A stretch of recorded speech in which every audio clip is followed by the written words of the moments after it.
All right, movie lovers, I got a special treat with you. I'm right here at TV1 LA headquarters with my man Nadjee Jeter, who stars in the Bobbi Kristina story. Yes, yes, October 8th, this Sunday. Make sure y'all watching it, watching this interview. I mean, before we get into the character you're playing, because I mean, he's on social media at least. He's a villain. Maybe you're gonna show like some other sides of Mr. Gordon, but you know, I guess it has to be some process to get into that character in particular. But before we go there, I want to know, how did you get into your career as an actor? What brought you to strive for this, and what does this role mean to you as opposed to Grown Ups or The Last Man Standing? Okay, it's about like, okay, let me knock out all of them at once. So yeah, I started off with music actually in Atlanta, Georgia. I started off with music, being a young aspiring artist. I started doing work out there. I was Little Harry the Hawk in Atlanta, and then Usher kind of took me under his wing for a minute, and then I was the alumni kid for Usher's New Look Foundation. So that's way back in the history, but that led me to acting. I started doing Cartoon Network jobs out in Atlanta, and then at age 10, people were telling us like, y'all gotta move to LA if you really want to pursue what you're doing right now and take it to another level. So, make a long story short, we made that move to LA, and then at 12 years old got Grown Ups. 16 got Grown Ups too. Not but it fell in line, and then BT picked me up for 2 seasons. We did Read Between Lines for 2 seasons when I was age 14. So just throughout the years, man, the jobs kept adding up. Jobs kept adding up, and I just kept with it. And just. I mean, even with all that success at a young age, I mean, was there like real dry periods where you questioned yourself being out here and chasing this dream, and how did you get through those? Yeah. I mean, it was definitely a process. It was definitely a journey, man. I've been out in LA about 10 years now, and still, it's, to me, it's a second home, but it's still my workplace. It's still a place of work. Is where I come to. This is where I came to, take my whole life to another level. So I always look at LA as a workplace. But I never got used to it. I've gotten used to the people. LA got a whole nother breed of people. Yeah. But so yeah, man, it's just amazing being out here and doing what I still love to do, and I'm still attached to my music. Right now, I got my own record label, Two Woke Records. That's in under construction right now, but we're building that up right now too. Okay, that's what's up. Yeah. I know you say LA is your workplace, and I'm assuming because you worked in Atlanta, that Atlanta is your home. Yeah, Atlanta is home, but actually, man, it was crazy. Like, these past recent jobs, I've been having to work out in Atlanta. Like, we filmed Bobbi Kristina out in Atlanta. Yeah. Like, so it's crazy. Like, all these jobs I've been getting have been finding me back home. You didn't see that 10 years ago. Like 10 years, did you even think it was coming that way? No, man, not at all. Not at all, man. Like, so many jobs I'm doing right now too. Like, I'm playing a Black Spider-Man. I'm part of Marvel, Miles Morales. That's something too that as a kid I never thought I'd be doing a cartoon today. Watching Bobby Brown, I never thought I'd be playing his daughter's boyfriend. Years later. You know what I'm saying? So it's a trip, man. God blessed me with so much. So it's just a learning experience too. So take us to Atlanta. Take us to this character, Nick Gordon, and we all know the tragedy that happened with Whitney and then with Bobbi Kristina. Can you tell us a little about the story that the people might not have just grasped in the tweets and whatever that they caught on social media?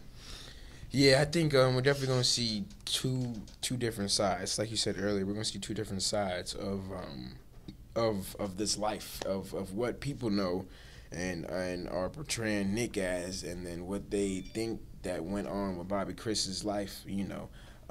So yeah, I mean, I think what it is going to show the behind the closed doors, with the whole family, and then it's going to show also what they were going through with the paparazzi and all that stuff. So I think, yeah, man, it's a lot. It's a lot, yeah.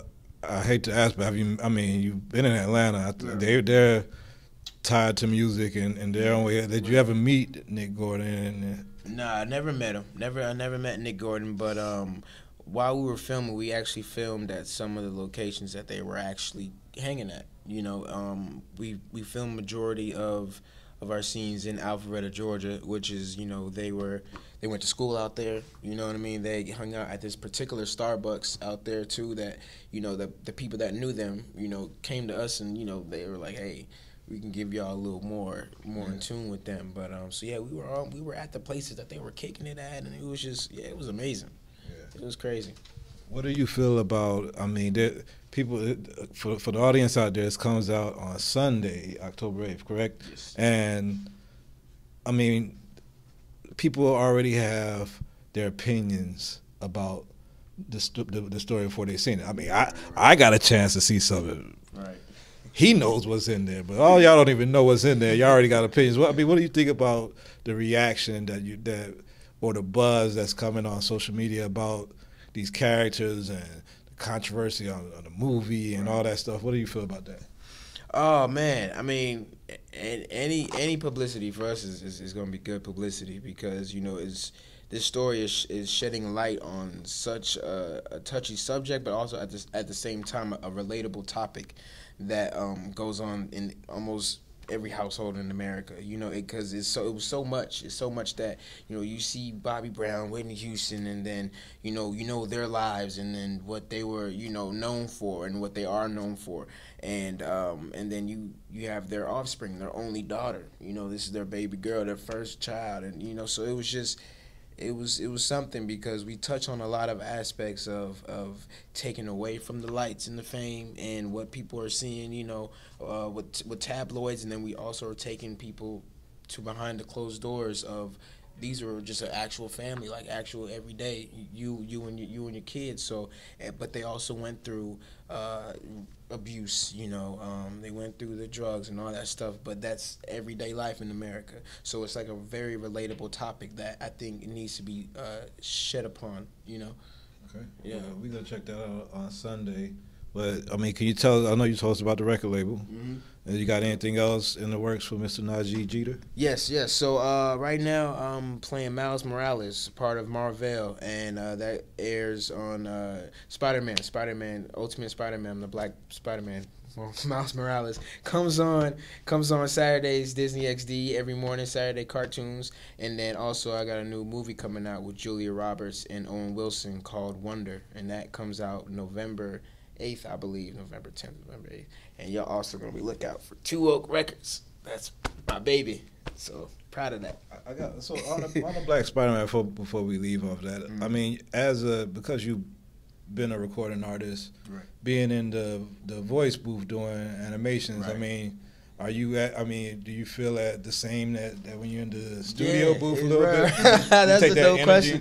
That's funny. I definitely take the energy. But I gotta switch. I kind of gotta switch it up, because you know it is for Disney and it is for, you know, Spider-Man, kids watching it. So I definitely got that energy in there. Yeah, I love being actually in the booth again. But you know, for the acting experience.